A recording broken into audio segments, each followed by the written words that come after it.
Hi everyone, my name is Robert and this is That's the Movie. Today I'll be reviewing Don Jon. Don Jon is Joseph Gordon-Levitt's directorial debut. He directed, wrote it, and starred in it. Don Jon is about this old-fashioned guy. He just cares about his family, church, his house, his car, his friends, and the girls he goes home with at the end of every week. He's a bit of a playboy, and he works at a club, and he's a bartender. And he also cares a lot about his porn. He watches lots of it, and he's addicted to it. And he got an unrealistic expectation from porn, so he prefers porn over the real thing. And yes, it's an interesting subject. It's pretty cool. And when I first saw the trailer, and it was his first movie that Joseph Gordon-Levitt's directing, I was like, this is really good. It looked really good. It looked really funny. Directing so far looked really cool. I really loved the part in the trailer where he's driving, and then they have the camera pointing at him, and he's just singing a song that's on the radio. And then as people pass by, he quiets down when he stops at a red light, and then he starts singing again as he continues. That looked really good, and it turned out to be really good. It wasn't like, amazing, but it was a really good movie. It was a good movie to watch. Has some lessons in this movie, just, the whole addiction thing. So anyways, let's get started with this movie on its plot. So this is Joseph Gordon-Levitt wrote the script, and I actually really liked his writing. He has this sort of way of writing that everything is so human. I don't know if it was either him or just the actors were so great that they made whatever, if he wrote badly, look very good. But it was actually very, very good. It was very human. The chemistry that Joseph Gordon-Levitt and Scarlett Johansson had every time they were together on screen, it was amazing. It was just great. And none of these characters felt just, bleh. They felt good. They felt like real people. They felt like actual people with actual different ways of speaking and different mannerisms. And it was very good. I really liked it. And the whole story is fine. It's a really good. It's a fine story. It wasn't anything bad with it. It was just seeing the struggle of an addict. I mean, he's addicted to porn, and it's just like being addicted to any other thing. Being addicted to, watching TV, tabloids, drugs, alcohol, cigarettes. It's a very serious thing, and it was very hard for him to let it go. So it was very good writing, and it had a good message in there. Now let's go to the directing. Alright, the directing was something I really, really loved. I thought he did a great job, and this for being his first time, it was fantastic. It was really good. And there was even this one part where it's product placement, but it was kind of subtle, and it kind of made sense inside the story itself.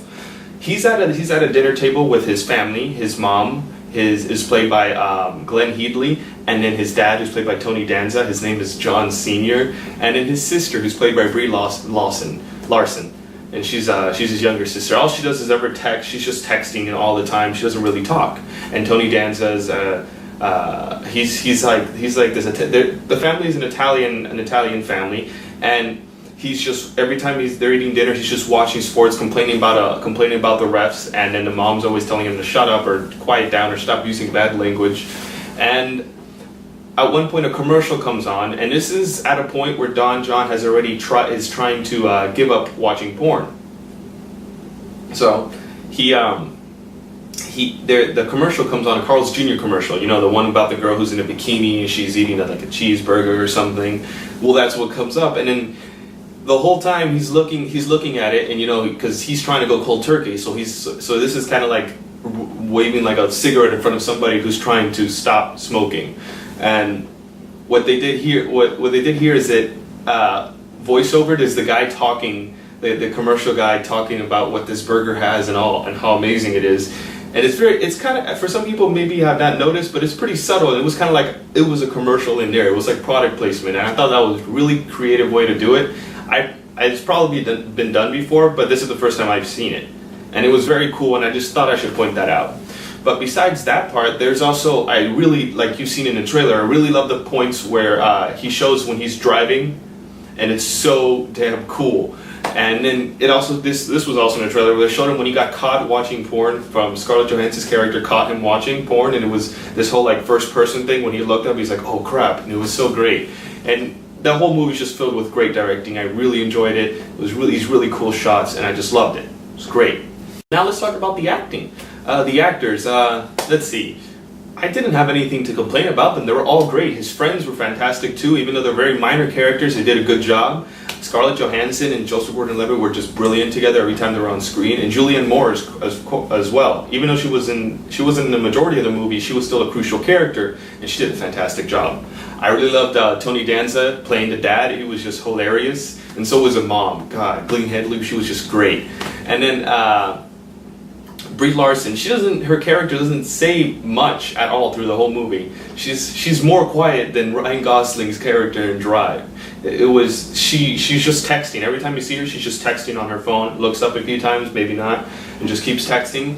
And then at one point when she opens her mouth, she says something very smart and intelligent. It was very good. And she did fine. She didn't have to do much, but what she had to work with was very good, and she did a very good job. But besides that, I don't think anybody did bad at all. It was just very, very well done. Now, how about the music? Okay, the music was actually really cool. They had this sort of score where they would come up sometimes when they kiss or some other random moments when something romantic would happen, and it's like that stereotypical like score that you hear when at the end of romantic comedies when a guy and a girl finally kiss or something. Well, that's what they would have here, and it was like really cool. It was really funny every time it would come on. Besides that, I think for the music was fine. I thought so what I heard from the soundtrack, there wasn't a lot, but it was just great. The music they chose was good. It was really good. I really liked it. So yeah, I really recommend you go and see this. It comes out September 27th. You can follow me on Twitter, Tumblr, and Facebook at TheRealRobertAH. And you can check out my column at thesashamarinashow.com. And yeah, that's the movie.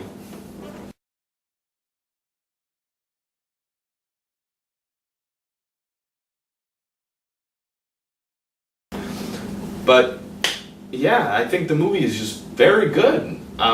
Watch it. I mean, it's not amazing, excellent, Oscar-worthy, but it's really good. It's a good movie.